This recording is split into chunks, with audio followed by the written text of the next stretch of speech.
নমস্কার দর্শক বন্ধুরা, welcome to healthy living without medicine.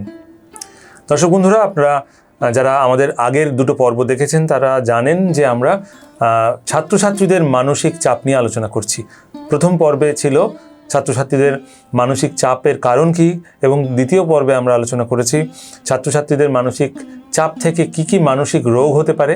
এবং আজকের পর্বে অর্থাৎ তৃতীয় পর্বে আমরা আলোচনা করব মানসিক চাপ প্রশমনে পিতামাতার ভূমিকা, অর্থাৎ ছাত্রছাত্রীদের মানসিক চাপ প্রশমনে পিতামাতার ভূমিকা কি। এই প্রসঙ্গে আলোচনা করার জন্য আমাদের মধ্যে রয়েছেন বিশিষ্ট নিউরোসাইকিয়াট্রিস্ট ডক্টর জাকির হোসেন লস্কর মহাশয়। ডাক্তারবাবু, আগের দুটো পর্বে আমরা আলোচনা করেছি যে ছাত্রছাত্রীদের মধ্যে মানসিক চাপ কী কারণে হয় এবং সেখান থেকে কি কি রোগ হতে পারে। আজকের পর্বটা আমি এক্সক্লুসিভলি ডেডিকেট করতে চাই যে ছাত্রছাত্রীদের মানসিক চাপ কাটাবার ক্ষেত্রে পিতামাতার ভূমিকা কি। এই প্রসঙ্গে আপনি কি বলবেন আমাদের দর্শক বন্ধুদের? ঠিক, একেবারে দ্বিতীয় পর্বে আমরা শেষ করেছিলাম এই বলে যে মূল দায়িত্বটা কিন্তু এই চাপ বোঝার বাবা মায়ের, তো আইডেন্টিফাই করতে হবে বাবা মাকে। তাহলে তো সমাধানের আইডেন্টিফাই করতে পারলেই সমাধান করা যাবে এবং সাইকোলজিস্টের কাছে যাওয়ারই দরকার হবে না। তাহলে পিতামাতার কিন্তু অনেক গুরু দায়িত্ব এবং প্যারেন্টিংয়ের এটাই হচ্ছে গোড়ার কথা। গুড প্যারেন্টিংয়ের গোড়ার কথা হচ্ছে পিতামাতাকেই সব কিছু খেয়াল রাখতে হবে সন্তানদের জন্যে, এবং জন্যে নিজেদেরকেও পাল্টাতে হতে পারে, অবশ্যই, তাই না? ছোটরা, আমাদের সন্তান সন্ততিরা ভালো জিনিস শিখবে যদি বড়দের থেকে ভালো জিনিস দেখে। তো আমরা যদি সরাসরি চলে রাখি, প্রসঙ্গে ঢুকে পড়ি যে সন্তানদের কাছে, ছাত্রছাত্রীদের কাছে রোল মডেল হচ্ছে কিন্তু বাবা মা। বাবা মাকে রোল মডেল হতেই হবে। এখন ফিল্ম স্টার যদি রোল মডেল হয়ে যায় তাহলে আপনার সন্তান গেল, তাই না? যেটা হয়েছে অনেক সময়, তাই না? আমি এই প্রসঙ্গে একটা কথা বলতে চাই যে দেখবেন আমাদের স্বাধীনতা আন্দোলনের সময় একটা ছেলে একটা মেয়ে যখন আলোচনা করছে বা দুটো ছেলে যখন আলোচনা করছে, তখন তারা আলোচনা করতো যে নেতাজির পথ ঠিক না গান্ধীজির পথ ঠিক, তাই না? আর এখনকার দিনে কম বয়সী ছেলেমেয়েরাও দেখবেন আলোচনা করছে যে ঋত্বিক রোশনের চুলের স্টাইল অথবা শাহরুখ খানের চুলের স্টাইল। তো এই অবনমন তো খুব ব্যাপারটা খুব লঘু হয়ে গেছে। এরকম তো নয়। সেজন্য বাবা মাকে কিন্তু খুব সতর্ক হতে হবে, আচার আচরণে, ব্যবহারে, সব কিছুই। তো আমরা আলোচনা করছি যে ছোটদের মানসিক চাপ প্রশমনে আপনি বললেন বাবা মায়ের কি ভূমিকা, এবং যৌথ ভূমিকা। আলাদা করে বাবা কিছু করলেন ভালো কাজ, মা পার্টিসিপেট করলেন না, তাও হবে না। আবার মা করলেন বাবা করলেন হবে না। একটা ইউনিট হিসাবে বাবা মাকে কিন্তু পালন করতে হবে। কেননা একটা সন্তান ভুল করতে পারে, এবারে যদি মা প্রশ্রয় দিচ্ছেন, বাবা শাসন করছেন, হবে না। যদি শাসন করা হয় তাহলে মা যদি শাসন করেন তাহলে বাবাকে সেটা সমর্থন করবেন যে মা যেটা করেছে ওটাই ঠিক। সন্তান বুঝবে যে সিদ্ধান্তটা বাবা মায়ের দুজনেরই সম্মতিতে হয়েছে, যৌথ সিদ্ধান্ত। এইটা কিন্তু সবসময় বোঝাতে হবে। এটা প্রথম পয়েন্ট। এবার ধরুন খুব সহজ, ছোটদের মনে চাপ হচ্ছে, আপনি ওকে একটু আদর ভালোবাসা দিলেই কমে যাবে, তাই না? সবসময় একটু স্নেহ ভালোবাসা, কিসের অভাব হচ্ছে তার। দেখবেন অনেক ছাত্রছাত্রীরা বলে যে আমার বাবা মা খুব আমাকে ভালোবাসে না, যত্ন করে না। কেন? খেতে দিচ্ছে, গাড়িতে করে স্কুলে পাঠাচ্ছে, টিউশন দিচ্ছে, প্রাইভেট টিউটর সবই তো আছে, খেলার সরঞ্জাম আছে, সবই আছে। তারপরেও কেন একটি বাচ্চা বলছে, একটি ছেলে বা মেয়ে কৈশোরে সে বলছে কেন, যে বলে না, অন্য পরিসরে বলে তো তারা, অনেক শুনি আমরা যে বাবা মা ভালোবাসে না, অনেকেই বলে। তো তার থেকে তো তার মানসিক চাপ হবে। তাহলে এই মানসিক চাপ এমনি কমে যাবে যদি এই আদর ভালোবাসাটা ঠিকঠাক পায়। বাচ্চার কিন্তু আমরা অনেক, এই প্রসঙ্গে আমার মনে পড়ছে তাই একটু শেয়ার করছি, যে অনেকে আমরা দেখি যে বাচ্চাকে সময় দেওয়া দামি দামি রেস্টুরেন্টে নিয়ে যাচ্ছে, বাচ্চাকে ভালোবেসে শপিং মলে নিয়ে যাচ্ছে, ফুড কোর্টে নিয়ে গিয়ে খাওয়াচ্ছে। শুধু এটাই কিন্তু যথেষ্ট নয়। একটা বাচ্চার ডিমান্ড কিন্তু একটা ছোট বেলুন, বেশি লাগে না। পাড়ার ওই ধারে গিয়ে পুকুর পাড়ে একটু বসে গল্প করা, ওখানে বসে একটু গল্প করা, দুটো ঢিল নিয়ে পুকুরে ছড়া, একটা বেলুন নিয়ে একটু খেলা করা, একদমই জুতোটা খুলে রেখে বাচ্চাটা একটু ছোটাছুটি করবে, আপনারাও সঙ্গে দৌড়বেন। একটা তিনজনে বাবা মা সন্তান তিনজনে একটা আমাদের তিনজনের প্রিয় একটা গান গাইতে গাইতে একটু হই হই করে হাঁটবেন। একদম বাচ্চারা এটাই চায়। বাচ্চা কিন্তু একটা লজেন্সেই খুশি, আমি এটাই বলতে চাইছি। তো আমরা কি করছি, তাকে নিয়ে যাচ্ছি বড় বড় রেস্টুরেন্টে, এবং সেখানে গিয়ে তাকে আমরা এটা বোঝাবার চেষ্টা করছি, দেখো আমি তোমাকে কত ভালোবাসি, স্ট্যাটাস দেখাচ্ছি। আসলে কিন্তু ব্যাপারটা ওটা তো আর্টিফিশিয়াল ব্যাপার, খুব কৃত্রিম একটা ব্যাপার। ওতে বাচ্চাদের সেটা কিন্তু ওরা ফিল করে, বাচ্চাদের মনে কিন্তু ওটা খুব বেশি দাগ কাটে না, এবং তাতে তারা সন্তুষ্ট হয় না খুব একটা। এবং দেখবেন এই যে ভালোবাসা আদরের কথা বললাম, দেখবেন নিজের সন্তানের ছোট ছোট ভালো কাজের অনেকে প্রশংসাও করে না।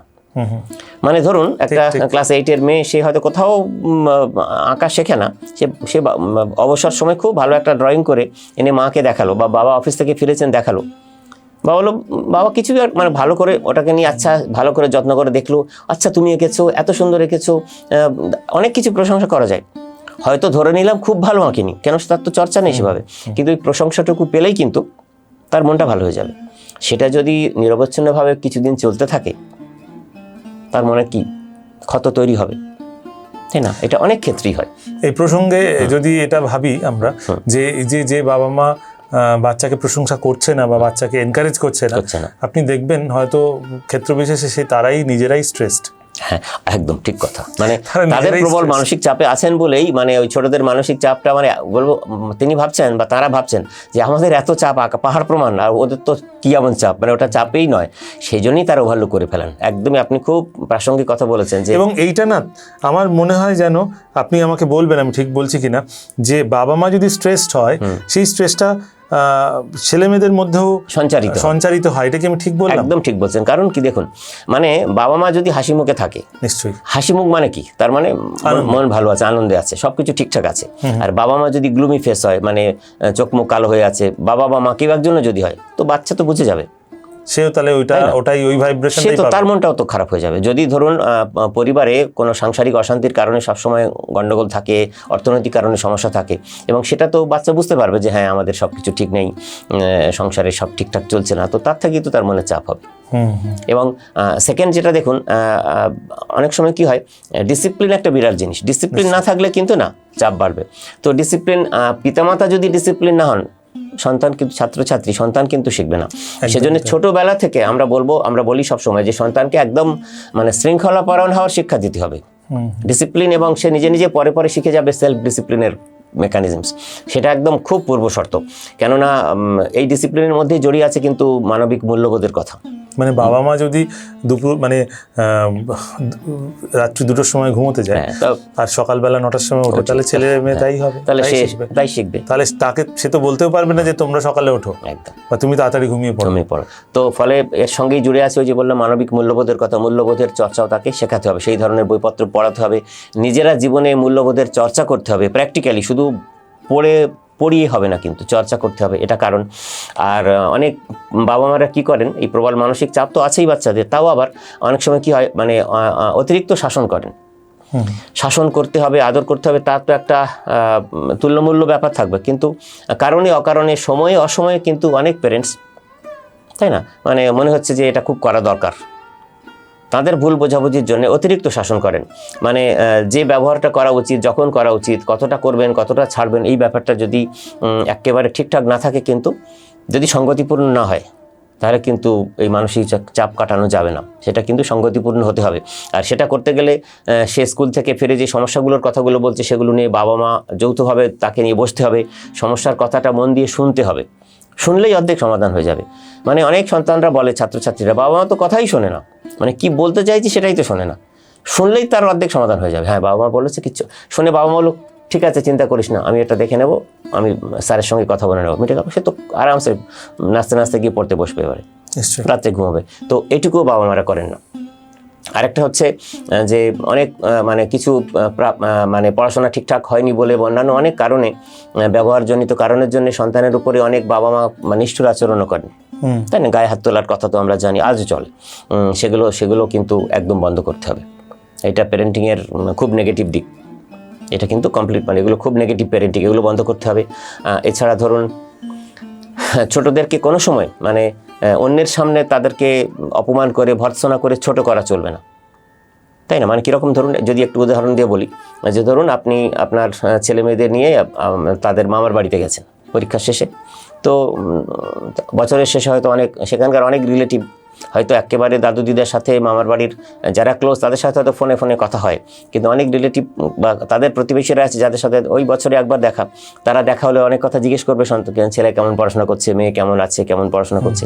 সত্যিটা আপনি ধরুন ততটা ভালো নয়, আপনি ওদের সামনে যদি সত্যিটা বলেন, কি হবে, তার তো আরও খারাপ এফেক্ট হবে।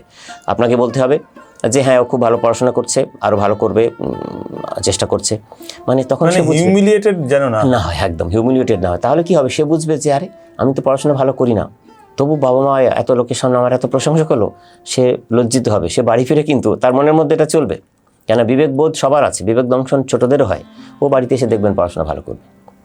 মানে মান অপমান বোধটা সবারই থাকে।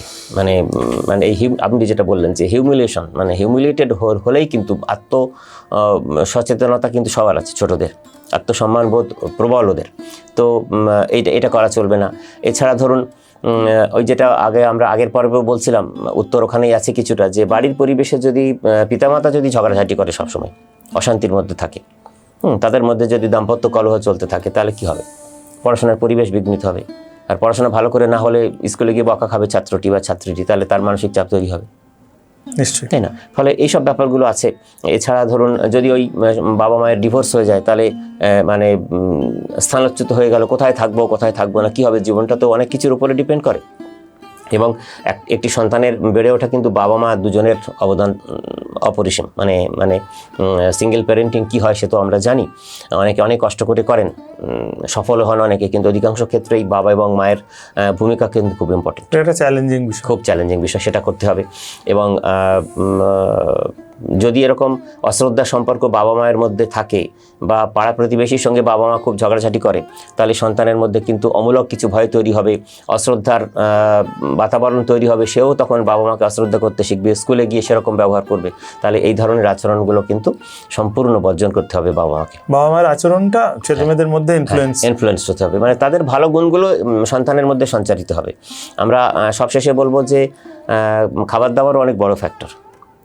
মানসিক চাপ কমাতে গেলে খাবার দাবার খুব বড় ফ্যাক্টর। আজকাল প্রচুর মানুষ সন্তানদের সময় নেই বলে মায়েরা কি করেন, যে প্যাকেট ফুড কিনেই মানে টিফিন কৌটোতে ভরে দিচ্ছেন, স্কুলে নিয়ে বাচ্চারা খাচ্ছে।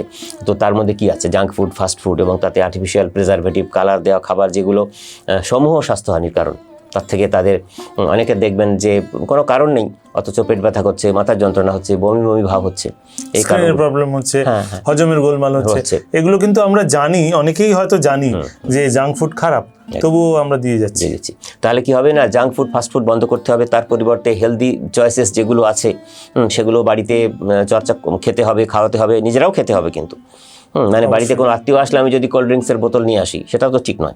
আমি তো লেবু জল করেও দিতে পারি, বাচ্চারা তো ওখান থেকে ওটা গেস্টরা চলে যাওয়ার পরে যেটুকু থাকলো সবাই মেরে খেলাম, ওটা ফেলে দেবো পয়সা দিয়ে কিনে। এগুলো খুব লজিক, তো সেগুলো কিন্তু বন্ধ করা যায়। এটা যদি মানে আমরা আলোচনাটা যেভাবে আপনি করলেন, তাতে একটা জিনিস আমার মনে হচ্ছে যে যদি আমি খুব সংক্ষেপে বলি, তাহলে কি বিষয়টা এরকম যে বাবা মার শিক্ষিত হওয়াটা খুব জরুরি। মানে লিটারেট, আমি বলছি না যে ডিগ্রি প্রচুর থাকতে হবে, কিন্তু মানে তাদের জানতে হবে how to be a good parent. মানে তাদেরকে শিক্ষিত হতে হবে। মানে এটারই বোধহয় সব থেকে মানে আমাদের খুব অভাব, যে আমরা প্রায়শই দেখি যে বাবা মারাই ম্যাচিওর নন, তাদেরই পরিণতি, মানে তারাই পরিণত হননি, কিন্তু যাই হোক, যে কোনো কারণেই হোক বাবা মার ভূমিকা পালন করছেন, কিন্তু ম্যাচিউরিটির অভাব প্রচুর আমরা দেখেছি অনেক ক্ষেত্রে। আমিও একসময় টিচিং প্রফেশনে ছিলাম, সেক্ষেত্রে অনেকেই আমরা এটা জানি, যে যারা টিচিং প্রফেশনে আছি আমরা, তারা সবাই প্রায় জানি যে আমরা যদি গার্জেন কল করি, তারপরে যেটা ঘটে সেটা হচ্ছে আমরা এটা বুঝতে পারি যে বাচ্চাটার কে না বকে, বাচ্চাটাকে কিছু না বলে কারেকশনটা দরকার বাবা মাকে করা। অধিকাংশ ক্ষেত্রে সেটাই ঘটে। কিন্তু মানে সেটা প্রত্যক্ষ হোক বা পরোক্ষ হোক, আলটিমেটলি বাচ্চাটাকে যদি আমি কারেকশন করতে চাই, তাহলে আমার মনে হয় আগে বাবা মাকে কারেকশন করতে হবে। এবং এই প্রসঙ্গে আমি আরও একটু বলি, এই বাবা মায়েদের কত সমস্যা দেখুন, মানে সমস্যা তৈরি করে মানসিক চাপ বাচ্চাদের। নিজেরা তো শরীরচর্চা করে না, ওই অজুহাত যে সময় নেই, তো নিজেরা করে না বলে বাচ্চাদেরও করানোর জন্য উৎসাহিত করে না। তো শরীরচর্চা মানে এই যে মানসিক চাপ হলে যখন স্ট্রেস হরমোন কর্টিসলের সেক্রেশন বাড়ে, তার থেকে তো আরও খারাপ দিকে যাবে, বিভিন্ন রোগের দিকে যাবে, যেটা আমরা আগের পর্বে আলোচনা করেছি। তো তাহলে সেটা যখন হচ্ছে, বা হতেই পারে, চাপ তো হতেই পারে, ছাত্রছাত্রীদের পরীক্ষার আগে হতে পারে, তো বাবা মায়ের উচিত তো তাকে উৎসাহিত করা খেলাধুলা করতে। এবং খেলাধুলা করলে যেটা হবে যে ওয়ার্কআউট করলে, ফিজিওলজিক্যাল এক্সারসাইজ করলে ব্রেনে অক্সিজেন সাপ্লাই বাড়লে তখন ওই হ্যাপি হরমোনগুলো সিক্রেশন বাড়ে। আগেকার দিনে তো আমরা জানতামই না যে ছাত্রছাত্রীদের আবার মানসিক চাপ। হ্যাঁ, মানে জেনারেলি আমরা যখন ছাত্রাবস্থায় ওই যে ছিলাম, আপনি আগের পর্বে বলছিলেন না যে সবই ছিল তখন চাপ, কিন্তু চারপাশে এত ভালো মানুষজন ছিল, মানে বাবা মায়েরা ঠিকভাবে প্যারেন্টিংটার সবকিছু করতেন, প্রতিবেশীরা, আত্মীয় স্বজনরা সেটা মানে ন্যাচারালি ম্যানেজড হয়ে যেত। ম্যানেজড হয়ে যেত। এখন তো সবটাই আর্টিফিশিয়াল হয়ে গেছে, আর নিউক্লিয়ার ফ্যামিলি হওয়ার কারণে মানে শেয়ার করার লোক নেই। মানে ধরুন যদি কোনো বাচ্চা কোনো কারণে স্ট্রেস হয়ও, স্কুল থেকে স্ট্রেস যদি নিয়েও আসে, মানে আমরাও যদি কোনো কারণে কোনো ঘটনায় স্ট্রেসড হতাম, কিন্তু খেলার মাঠে গিয়ে মনে হয় সবটাই ড্রেন আউট হয়ে যেত, হয়ে গেছে, তাই না? আবার হ্যাঁ, একদম ওই যে বললাম খেলাধুলাটা কত দরকার দেখুন। আবার ফিরে এসে সন্ধ্যেবেলায় কিন্তু ফিজিক্যালি এক্সস্টেড, কিন্তু মন দিয়ে পড়তে বসে গেলাম, কেন এনার্জিটা সঞ্চয় করে নিয়ে হ্যাঁ, মানে এটা যেন সময়ের সাথে সাথে আমাদের লাইফস্টাইলটা খুব জরুরি। একদম। মানে এই ক্ষেত্রে লাইফস্টাইলটা কিন্তু একটা বড় ভূমিকা পালন করছে। তার মানে বুঝতে পারছেন, বাবা মায়ের কতগুলো ছোট ছোট কাজ করলেই কিন্তু দেখবেন ছোট মানে নিজের সন্তানের মানসিক চাপ তিনি কাটিয়ে উঠতে পারবেন একদম। মানে সিম্পলি তাকে আদর ভালোবাসা দিয়ে মানুষ করতে হবে, যখন যেটুকু প্রয়োজন শাসন করতে হবে, তাই না? তার ভালো মন্দের খেয়াল রাখতে হবে, তার যে সমস্যাগুলো তৈরি হচ্ছে সেগুলোকে শুনতে হবে মন দিয়ে, তার ছোট ছোট কাজগুলোকে প্রশংসা করতে হবে, তাহলে সে বড় কাজে এগিয়ে যাওয়ার জন্য সে উৎসাহিত হবে এবং তার সমস্ত ধরনের স্ট্রেস চাপ কেটে যাবে। তাকে স্বাস্থ্যকর খাবার দাবার খাওয়াতে হবে, যাতে তার ঘুম ভালো হয় সেটা খেয়াল রাখতে হবে, তাকে খেলাধুলায় সঙ্গে নিয়ে গিয়ে খেলাধুলায় উৎসাহিত করতে হবে, সেটা যাই হোক না কেন। এগুলো করতে পারলেই কিন্তু আর মানসিক চাপ থাকবে। তার মানে ব্যাপারটা এরকম দাঁড়ালো যে বাবা মাকে অনেক বেশি সচেতন হতে হবে, তবে গিয়ে এটা সমাধান হবে। আদারওয়াইজ এটা কিন্তু আরো খারাপ হতে শুরু করবে। মানে অলরেডি খারাপ হওয়া শুরু হয়ে গেছে, কিন্তু আরো খারাপ হবে। মানে এখনই সতর্ক হতে পারলে আমাদের সন্তানদের আমরা রক্ষা করতে পারবো। মানে আমি একটা ছোট্ট ঘটনা এই প্রসঙ্গে বলছি, আমি মাঝে মাঝেই দেখছি, কিছুদিন আগে আইসিসির বোর্ড এক্সাম শেষ হলো, তো আমি স্কুলের সামনে দাঁড়িয়ে আছি, দেখছি অন্য মানে স্কুলের ঠিক উল্টো দিকে রাস্তা দিয়ে আইসিসি বোর্ডেরই একটা ক্লাস 10-এর ছাত্র উইদাউট হেলমেটে বিকট শব্দ করে বাইক চালিয়ে স্কুলে আসছে, প্রচণ্ড জোরে, প্রচণ্ড গতিতে। সে যে কোনো মুহূর্তে বিপদের কবলে পড়তে পারে, যে কোনো মুহূর্তে তার প্রাণহানি হওয়ার সম্ভাবনা আছে। আমি ছেলেটার কথা ভাবছিলাম এবং সঙ্গে সঙ্গে আমার এটা মাথায় এলো যে তার বাবা মা একদম মানে তাকে এইভাবে ছেড়ে দিয়েছে। তার কি কোনো ভাবনা নেই, নাকি তার শিক্ষার অভাব রয়েছে, নাকি সে সচেতন নয়? একদম সচেতন। তো বাচ্চাটাকে না বলে আমার তো মনে হয় দায়ী তো বাবা মা। কেননা এই যে দেখবেন, এই যে সবচেয়ে প্রবল মানে পড়াশোনা করে জীবনে প্রতিষ্ঠিত হতে হবে ভাবনা থেকে প্রথম কি করা হয়, যে ক্যারিয়ারের ইঁদুর দৌড়ে নামিয়ে দেওয়া হয়। কে নামায়? বাবা মাই নামায়। তো ওই ইঁদুর দৌড়ে না নামালেই হবে, ঠিক তাই না? ফলে বাবা মাকে সচেতন হতে হবে, সচেতনতাই হচ্ছে সমাধান। তাহলে দর্শক বন্ধুরা, আমরা এই ডাক্তারবাবুর কথাগুলো থেকে যেটা বুঝলাম বা যে কনক্লুশনে পৌঁছলাম সেটা হলো এরকম, যে বাবা মা ভূমিকা অত্যন্ত গুরুত্বপূর্ণ এবং বাবা মাকে অনেক বেশি সচেতন হতে হবে, তবেই কিন্তু তারা বাচ্চার মানসিক চাপ প্রশমন করতে সাহায্য করতে পারবেন। তাহলে ছাত্রছাত্রীদের যে মানসিক চাপ কাটিয়ে ওঠার আমরা সিরিজটা করছিলাম, যে তার প্রথম পর্বে ছিল কারণ, তারপরে সেখান থেকে কী কী বিপর্যয় হতে পারে এবং সেই মানসিক চাপ ছাত্রছাত্রীরা কীভাবে কাটিয়ে উঠতে পারেন, তার কনক্লুশনে আমরা বলতে পারি যে বাবা মাকে অনেক বেশি সচেতন হতে হবে এবং বাবা মার সচেতনতাই কিন্তু বাচ্চার মানসিক চাপকে কাটিয়ে উঠতে সাহায্য করবে। আজকের আলোচনা এখানেই শেষ করলাম। আবার আমরা একটা নতুন পর্ব শুরু করব এবং সেই নতুন পর্বে আপনাদের সবাইকে আমন্ত্রণ জানিয়ে রাখছি। আপনারা সবাই আশা করি উপকৃত হলেন এই ভিডিও থেকে। শেয়ার করবেন যত খুশি, সবাই জানুক, সবার মধ্যে এই বার্তা পৌঁছোক, আমাদের সন্তান সম ছাত্রছাত্রীরা যেন মানসিক চাপের কবলে না পড়ে, তারা যেন মানসিক চাপের কবলে পড়ে বিপদগ্রস্ত না হয়, সেই জন্য আমাদের সচেতনতাই কিন্তু তাদেরকে বাঁচাতে পারে। আজকের পর্ব আমরা এখানেই শেষ করলাম। আবার দেখা হবে পরবর্তী পর্বে। আপনারা সবাই খুব ভালো থাকবেন। নমস্কার।